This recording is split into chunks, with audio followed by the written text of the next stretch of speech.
And here I am alone, starting to live. Medyo niya tapang kayo niya. Forget my days. Stay awake and I want you by my side.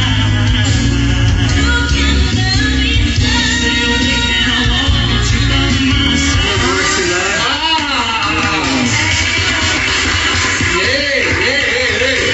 They worked it.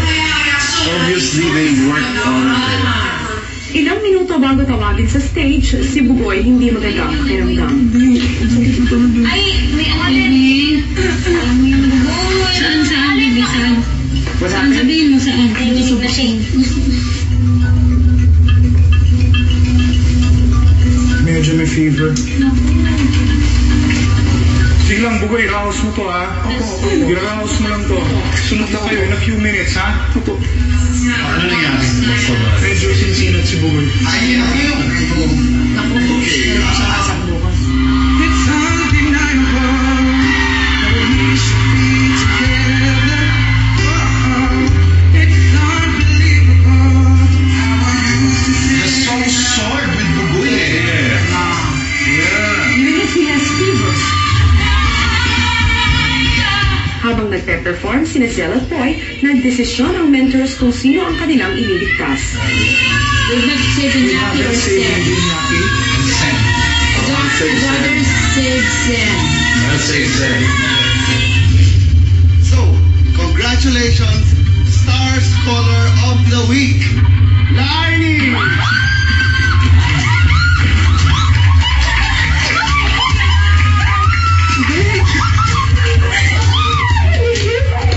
Siyempre po, masaya. Hindi ako makapaniwala eh. Tapos ano pa po, naisip ko pa nga, yung mga judges pa, si Sir Louie, si Sir Gerard, at saka sila ni Sir Lucia. Yun, parang sobrang laking karangalan para sa akin yung ganun dahil naniwala sila nung time na yun sa talent ko, sa boss ko, ganun. Ipinaalam na rin ang naging desisyon ng taong bayan. Sen, I'm sorry, Bobby. Congratulations, Hanson. You may now go back inside the academy. Thank you so much po.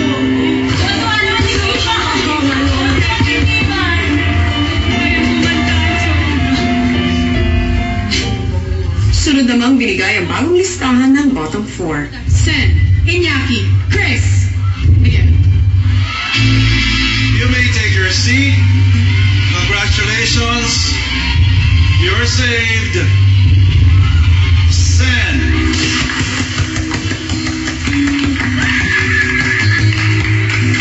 Appreciate ko na at least this time nakita ko yung mga mentors po.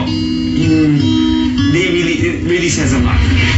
Ay malalaman na natin kung sino sa inyong tatlo ang kanilang iniligtas. Magsisimula tayo ngayon kay Sen. Ang taong binoto ko po. I mean, not just because of the relationship we have in the academy, but because of the great improvement I've seen and do unto others as you would have them do unto you. So, Chris. Mommy Chris. Oh, no, sweet. Oh, no.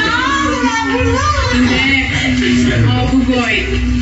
Pinuto ko tong taon to kasi nakita naman natin yung improvement niya. Kaya I vote si Ate Chris. Mami pa rin. Sana pansin nila, sobrang laki talaga na improvement niya. Tapos nakita niya na yung boses niya talaga. My best friend. Yes, Van. Nakita ko yung sinabi ng mga judges last week, tapos yung mga mentors na lumabas na yung boses mo, parang improve ka na talaga. Thank you so much. Ano siya kasi nakita ko po sobrang determinado talaga siyang matuto at gustong-gusto niya pa talagang magstay dito sa academy. Lagi po Martina! So I think it's very clear now with a total of 5 votes, actually yung lahat ay nag-agree. Si Chris may mananatili pa sa gas. Maraming salamat. Tuwa po ako nag-review tapos binuto ko ng mga kaibigan ko.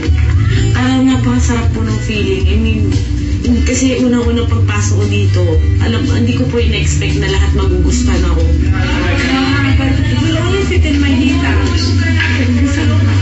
Lasalians!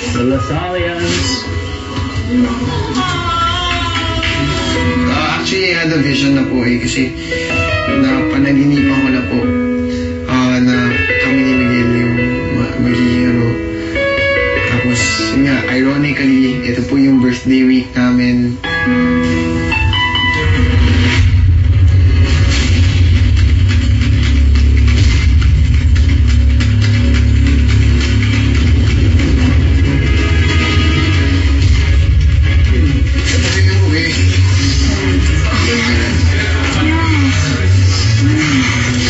Umiyak po ako. Parang nilabas ko lang yung sama ng loob ko kasi yun po talaga yung wish ko na i-celebrate ko dito yung birthday ko. And of course, na umabot ako top 6. Pero kung hindi mangyari yun, I was already, na-resign ko na po yung fact last night na whatever happens po on Saturday, okay lang po. So don't feel bad. Don't feel bad. You know, you see, Miguel was at this state last week. But I don't know, this whole experience makes you a much stronger person. And you'll need that. Alright? You'll need that when you go out. This is just a little kuko compared to all the vultures that are out in the real world. So this is a good exercise for you. Kung si Iñaki ay malungkot, si Miguel ay maayos na tinanggap ang pagiging Pro B. I don't feel like I'm on the bottom. Floating. Wow. Parang consecutive 5 times. Ang galing. Na nasa Pro B ako, parang hirap paniwalaan. Pero yung feeling ko nung sinabi na part ako ng bottom, parang feeling ko hindi ako part ng bottom eh. Parang nasa top 3 ako. Parang ganun. Si Lizelle kumonsulta din kay Direk Joey tungkol sa performance niya. Hindi daw ako nag-enjoy. Para daw sabi, No, kasi automatic ka naka-autopilot ka pirmi. You have to explore yourself pa some more eh.